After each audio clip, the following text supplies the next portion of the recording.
Welcome to the Strength for the Day podcast, which is a daily Bible study with Dennis Fountain. We hope this time together will be challenging, sharpening, uplifting, encouraging, and strengthening to your Christian walk. Thank you for joining us, and we pray you are helped through today's study. Hey, good morning, and welcome to another episode of Strength for the Day. And I want to tell you, thank you for joining us. Thanks for diving into the passage. The series that we're in right now is entitled Unbroken God, and recognizing, and we're going to see this a lot as the series goes on, but we recognize the brokenness of man, and yet the fact that we serve an unbroken God, one who never changes, always filled with love, grace, and mercy, and of course is a God of judgment and justice, which we will see as we travel through the series. In our last few episodes, we have been with the King Solomon as he's assumed the throne, and we've seen him ask God for wisdom, and in humility say, God, I want wisdom to lead your people well. We saw in our last episode that wisdom playing out, and we saw that wisdom in action, if you will. And today we're going to see that again, but the challenge today is something that I think is really, it can be very helpful. I'm just going to give it to you, all right? So let's just dive in, and we'll get the lesson, the challenge today. 1 Kings chapter 4, and verse number 1, the Word of God says this: So King Solomon was king over Israel, and these were his officials: Azariah, the son of Zadok, the priest, Elihareph, and Ahijah, the sons of Shisha, scribes, Jehoshaphat, the son of Ahilud, the recorder, Benaiah, the son of Jehoiada, over the army, Zadok and Abiathar, the priest, Azariah, the son of Nathan, over the officers, Zabud, the son of Nathan, a priest and the king's friend, Abishar over the household, and Adoniram, the son of Abda, over the labor force. And Solomon had 12 governors over all, who provided food for the king and his household. Each one made provision for 1 month of the year. And these are their names. And I'm not going to read all these names. You can look at verse number 8 all the way down through verse number 13. And verse number 18. It lists all of these people out, even into 19. But I want to pick up in verse number 13. Ben-Geber and Ramoth Gilead.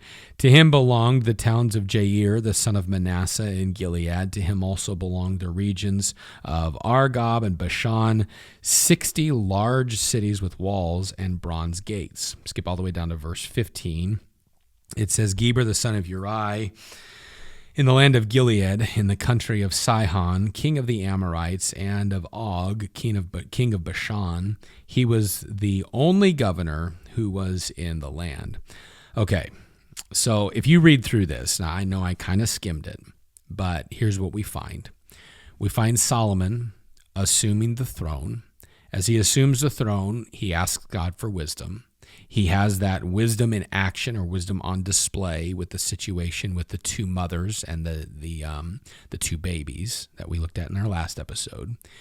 And then today we come to Solomon really setting up their government. All right. Now David has already done a lot of this, but now Solomon is bringing people in to their positions, and he's establishing his cabinet, if you will. And we read about people taking the position. Let me just give you these positions real quick. Of course, there's the priests, there's the recorders, there's the officers, then there's those who are on the labor force, and then there are those who are kind of over the provinces, the 12 governors over 12 provinces, and then it lists all of those 12 governors over the 12 provinces from Beer all the way down to from Dan. Let me see, from Dan. Let me look at this real quick. Sorry, verse number Verse number 8, their names Ben-Hur and the mountains of Ephraim. So from Dan all the way down to Beersheba, starting at the north, working down south. And he lists out all of those 12 provinces, 12 governors, 150 miles, and who is over every area. Okay. How does that help us? All right. All these names in history, whenever you read through names and lists and all of that in the Bible, what's something we can learn? Well, there's a number of things that I want us to I'm just kind of pick out real quick and see. The first thing that I want us to see is some of the people named are some of the very people who served David, and some of them are the sons of the servants of David. And I think there's a great principle there about generational investment. For parents watching, one of the best things you could do is invest into your kids the good character that you have built into your life. Number one, invest the Lord, but then invest some of the work ethic that you have. And so I see some of the people who served, we're not going to go through and name them, but some of the people who served under David, they themselves served Solomon, but some of them, their sons served Solomon. And what a great testimony to the dads raising their boys that they would be put in the cabinet of Solomon, just like they were in the cabinet of David.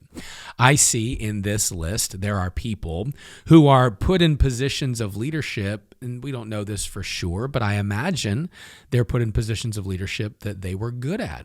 Of course, the priests were called to serve, but you have the recorder, you have those that are listed as the governors. These would be people, knowing what we know about Solomon at the beginning of his reign, these would be those that I believe Solomon could trust with leadership. These are those that Solomon that he knew that they were men of character and men that followed him and men that loved the Lord. The third thing I see, one of them in particular, it says in verse number, let me skim through this, verse number 5, Azariah the son of Nathan over the officers, and Zabud the son of Nathan, a priest and the king's friend. Solomon was putting people in place who had grown up with him. He knew who they were. And then the last thing that I really want us to see is in establishing all of these people, what Solomon was doing is really what I would call a leadership 101 lesson. All right, a leadership 101 lesson. And what is that? What is a leadership 101 lesson that we could have? Here's what I see.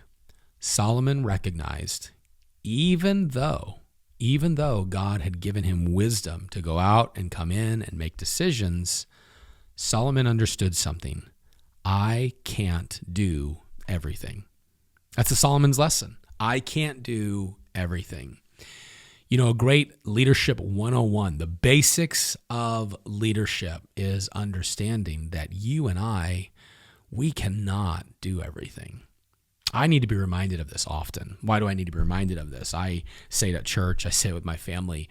I do view myself as a high-capacity person, that I can operate. I operate well under pressure. I think I operate best under pressure. But you know what Dennis Fountain needs to know is Dennis needs to know I can't do everything. So what do I need? I need to build people around me that can help lead and build people around me that we can delegate to. I think for us, and I'm just going to speak to my life as a pastor, I realized early on I cannot pastor alone. Yeah, I have a title of lead pastor, but I'm so grateful for our church and our church family and our staff and the leadership of our church that understand pastor can't do everything, and they allow me to pass things to them to help delegate, to help things move forward. Why? Because I may think I have a high capacity, but the size of our church, and when a church hits really every 50 or 75 people, a church needs one more staff position, one more even full-time person or people fulfilling full-time roles that can come in and help lead. Why? Because the ministry, the church work is people work, and people work is draining, and no one person can lead hundreds of people in and of themselves and do it alone. You can't do that. You need to delegate. And so I'm thankful for those in our church that we are able to delegate to. I think about even this new coffee shop that we've just started. We're about 3.5 months into our coffee shop. Let's see, June to July, July to August, September. So we're 3.5 months in, and or just over 3 months into this. And one thing that we started talking about early on, my wife and I, as we were doing this, is we can't do everything. I can't do all the store runs and work. We got to hire employees. And so now we have 6 employees that we've hired. This was not my plan. It wasn't a game plan a year ago. This is something that we had thought about, but God brought our way and allowed it to happen. And we're thankful for the opportunity to do it. And there's a ton of reasons why we're doing this, but one thing I've learned is that delegation is necessary, even in little things like that. Then you may say, well, Pastor Dennis, I don't own a business. I don't lead a church. How does delegation, how does this leadership 101, how does it help me? Well, I think the lesson that I really want us to take away, and again, this is just a simple application. This is not the intention of God through 1 Kings 4 is to help you realize delegation needs to happen. I think it's the Lord letting us know the story, but I think we can learn an application. And what is the application? It's very simple. You can't do everything. You cannot do everything. So find the things that you love doing, and then delegate the rest to other people. And I think that applies to leadership in business. I think that applies to leadership in a church. I think that applies to leadership in a family. But the biggest lesson that I would give us is really not even just a leadership lesson. It's a life lesson. And that lesson is you and I cannot do everything. So there are some things in life that you just have to say no to. And so ask the Lord to help you with some balance. Ask God to help you with understanding your capacity and not what you think it is, but what it actually is. And let's allow the Lord to just maybe use a passage like this to remind us, I can't do everything. So Lord, I want you to show me what I should be doing. And then God, help me to understand how to delegate or say no to what I shouldn't be doing. A little bit different today, a little bit of a different lesson, but I think that's helpful for us. It's helpful for me, and I need to hear it. So I hope it's a blessing to you. And we will pick up tomorrow in 1 Kings 4, verse 20. Have an incredible day.